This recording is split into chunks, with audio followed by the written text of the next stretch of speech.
Okay, for my Module 2 video blog on theory, after completing all the readings this week and going through everything in the reading studying folder, one of the theories just jumped off the page at me, and one that I've really grown rather attached to, and that's constructionism. And I know I'm mispronouncing that, and I always blame that on my southern tongue. But it jumps off the page at me because I'm a former high school teacher, and I taught video production, film, digital photography, and computer science. And knowing, as it says in our readings this week, that constructionism is an active process where the learner is a constructor of knowledge, speaks to me in a way that none of the other theories do, because I never considered myself that sage on a stage. That's sort of what I would almost say, and not to talk down any other teachers who've taught this way, but the one who sits in the front of the classroom and just puts out knowledge, hoping your students are internalizing that and then able to regurgitate it or push it back out in a way that shows that they are understanding it. I was more of the teacher who wanted to stand by their side, that designed a course in a way that I understood the pedagogical outcomes that I wanted to get to, but I wasn't always sure of the pedagogical beginnings of my students. But in a constructionism theory type of course, it's relying on the learners, as our readings this week continue to teach me, to construct their own understanding and learning. So me standing beside them in a way where I could say, I know where we need to go because of my experience and knowledge and training, but I'm going to walk you to there in a certain way, spoke to me in a way that none of the other theories did this week. And as I started to think through that, I was a residential teacher. I was a typical high school teacher standing in a classroom where my students were always around me. And as I was reading Horton this week, and he was talking about effective e-learning, starting with instructional design, I started to think, how do I translate that to the online environment? And in my current position, where I'm working in IT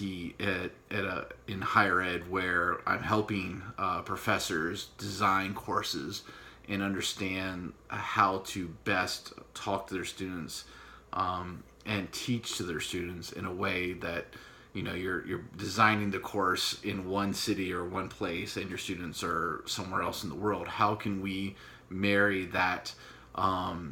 that instructional design, that sound instructional design, with a constructionist approach where we're just standing at the student's side and allowing them to grow in their way. And as our readings talked about this week, that starts with group projects. That starts with a whole bunch of interactiveness that we should be about designing the courses where the student is reading, they're learning in a way, in an adaptive learning format. And that's one of my favorite sort of educational online pedagogical things that I'm seeing in today's environment, is adaptive learning, but in a way where they're sort of teaching themselves to a certain extent, and I'm there just to sort of guide them, or the professor's there to just guide them in a way that we know what the final outcome should be, and has to be in terms of mastering that skill, but we're relying on the student to be an active part of that process. So I think of it as, I put in my blog post this week, as it's sort of an active construction site, and instead of being everything for that construction site, I'm the construction foreman, or the professor's the construction foreman, and that person knows what the building's eventually going to look like. And the workers may have a good idea, but they don't know exactly, and you're just there to sort of walk them through that process, to say, this wall's got to go there, this floor's got to go there, we do this there. And along the way, as a professor and as a teacher, you're learning from them. That's what I love about that, because I always love to learn. But if the student is actively being a part of that process, and at the end of the day, they've reached the pedagogical goals that you've set, or hopefully they've reached those pedagogical goals.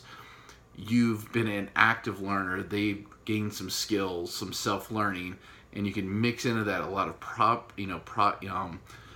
progress-based learning, problem-based learning, all of those things that we know in today's world are the best way to teach these kids, and we can get to a point where we're teaching them, but they're also teaching themselves, and that's why the constructionist view of teaching speaks so much to me. And I look forward to learning from my fellow students, to reacting to your blog posts, and being able to glean from some things from your great understanding of education and opinions. And I look forward to seeing what else this class has to show for it. Thank you.